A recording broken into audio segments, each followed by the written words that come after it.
大家早起时啊爱上班上课，若暗头啊回去厝里，就想要好好啊休困。所以即马台北市的环保局招待生，针对主题区暗时10点到过灯工早起8点，若是有开店做生意的，才会店头店家是禁止业者去放音乐去插着厝边兜。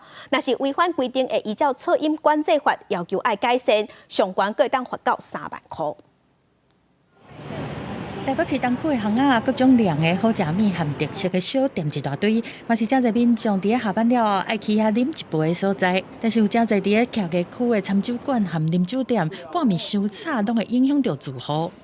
像前天晚上我就接到居民抗议的，我们都是以自己去劝导店家，或者通知警察局，甚至于环保局来测音。也有给我反馈意见说，他们在11点之后经常会把声音放小，预期效果是否达到我们也不知道。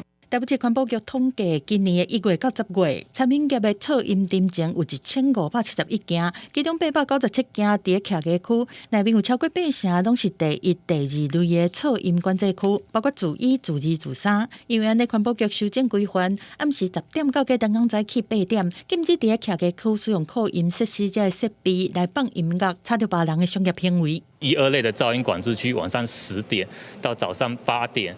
禁止音乐播放，致妨碍安宁的商业行为。民众可以透过1999来检举反映，那我们稽查人员都会去现场确认。录音或者说是先拍照啊。一般检举的时候，我们就会建议检举者会留多一点的资讯，或留些电话，我们稽查人员可以跟你去联系。针对餐酒馆吵闹影响到住户，那我们希望能扩大到1到4类住宅。其实整个大安区1到4类开餐酒馆区非常多。那针对修法说，看是否真的能达到改善。规范内面嘛管制使用吹哨叶仔的机器来做环境摒扫的作业时段。地方里长讲，逐摆有餐酒馆的噪音定情的时阵，业者拢会配合来改善。但是有一寡人客是讲话伤大声，会做宣导。